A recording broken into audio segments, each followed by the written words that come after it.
Hi and welcome to today's lesson. Today we are covering interjections. I love interjections because it has everything to do with emotions, facial expressions, and all of the above. So it's literally something you can easily learn by your daily interactions with people, especially in your Afrikaans class.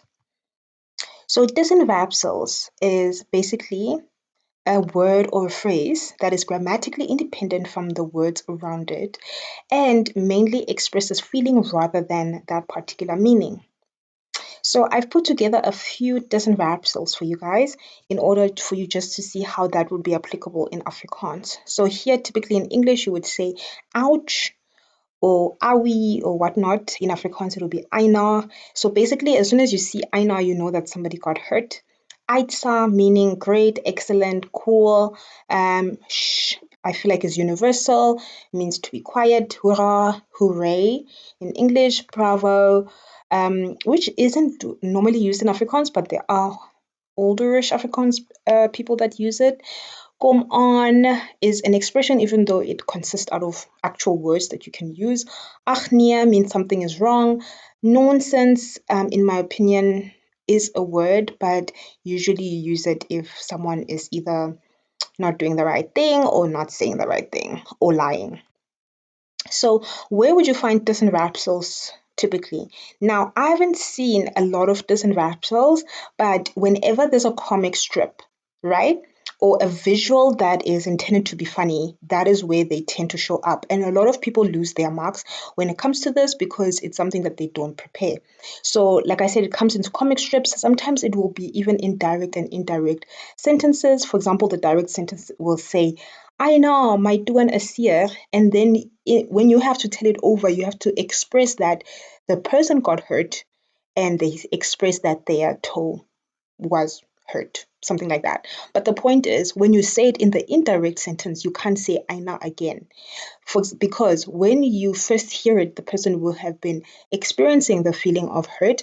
But when you now have to tell it over to your mom or your dad or whoever, you can't always say, they said, I know. You have to write in words what that expression means.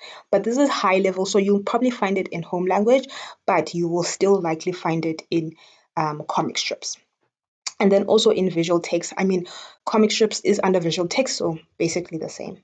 So I found this question. This is from an Afrikaans fall paper, believe it or not, but this entire thing is basically relevant to what we're learning. So I think at most it will count 3 marks. So this is a grade 9 Afrikaans fall paper. So I just put in the sections that are applicable.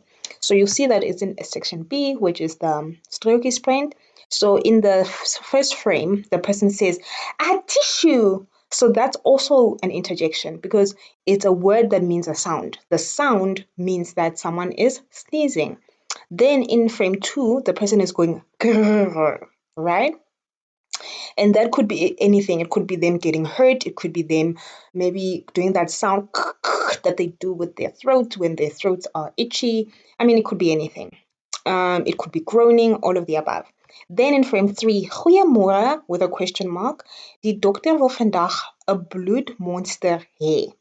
That's also like kind of like a play of words because there isn't such a thing as bloedmonster, but this is what this lady is saying. Then the lady takes it literally and says, maar ek is nie 'n monster nie. So clearly not understanding the humor in this. And they also made it cool for you. They added what bloedmonster means. So bloed wat ontleed word om uit te vind wat 'n siekte jy het. So basically if someone draws your blood, that makes you then a bloedmonster, I suppose, or makes your blood a bloedmonster. So basically that is like the play on words there. So the questions say in question 3.2.3, watter stemtoon gebruik die spreker in rom 3? So stemtoon is also part of, in my opinion, tussentwerpsels and most importantly comic strips, because they will ask you like what tone is the person using, how can you tell that they're angry, how can you tell that they're happy, all that, those kinds of things. That's a valid question. Okay, so tone, what's the tone in frame 3? Goeiemôre, goeiemôre. Die dokter wil vandag 'n bloedmonster hê. So you can say that the stemtoon was sarcastic, there was sarcasties, dit is sy speel met haar, droë humor, all that kinds of things. And then in frame 4, well, that's what I understand. I could be wrong. And then the next, and it's only 1 mark, so you can just say one thing that you believe it is. But in my opinion, I would say 2 just in case. And then waarom, why, is die situasie in rom 4 snaaks? Why is the situation funny in from rom 4? And that's because the patient took her literally. So you can say something like, sy het haar letterlik opgeneem, of sy het gedink sy is 'n monster, of sy verstaan nie die grap nie, all those things you can say. And then number 3.2.5, verduidelik in jou eie woorde wat in die eerste raam gebeur. So this is where disinversals come from, because that is the only thing that you were given in frame 1. So they want you to explain what you think happened based on just the interjection. And you can say something like, she sneezed, so sy het gesnies, or sy het haar neus geblaas, or something like that. Die pasiënt het gesnies, or something in that context. And then number 3.2.6, hoe voel die persoon wat by die bed staan in rom 4? So just by looking at the person who's standing, how does she feel? She feels confused. She feels deflated because the patient didn't understand the joke. She feels shocked because her eyes are open more. And it also says gee 'n rede vir jou antwoord, which means if you say sy lyk geskok want haar oë raak, that means that her eyes are more open. Of sy lyk verward want die pasiënt verstaan nie die grap nie. Or you can say something like, what else can you look at? Well, it's just her eyes that are stretched, I guess, that makes you feel like she looks shocked or confused. Let's look at the answers to see how you need to answer this type of question. Okay, so I didn't put in the answer for question 3.2.3, but even the one that I did say, I feel like is applicable. So let's go to question 3.2.5, which I also added here. Verduidelik in jou eie woorde wat in die eerste raam gebeur. So here we said that die persoon nies of het gesnies or something like that.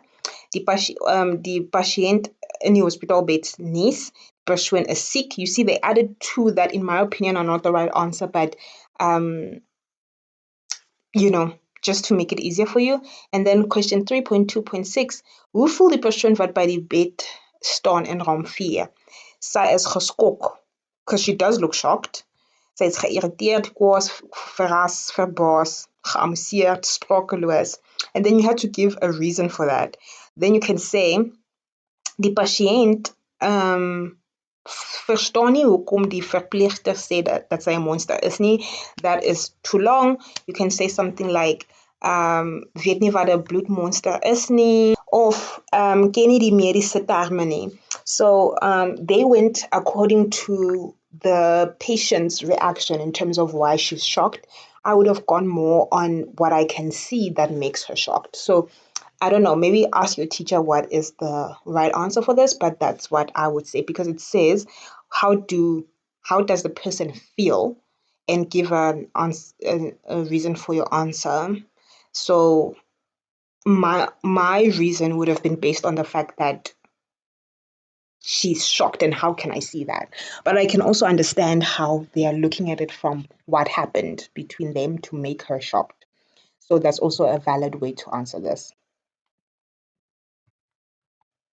And then we're done. So basically this would be 2 marks tops, or 3 if you add the STEM doing question from 3.2.3, and that's about it. So if you genuinely want to get these marks, you must just make sure that you are at least familiar with the wording of each emotion or each commonly used action, right, in order for you to pass this section. But I think that if you just do the basics that are in this presentation and you do your past papers, maybe 3 to 5 past papers, you should be fine for the exam. All right, I hope that was helpful. Please do me a favor and subscribe to this channel so I can make more videos for you guys. And good luck for the exam. All right, see ya.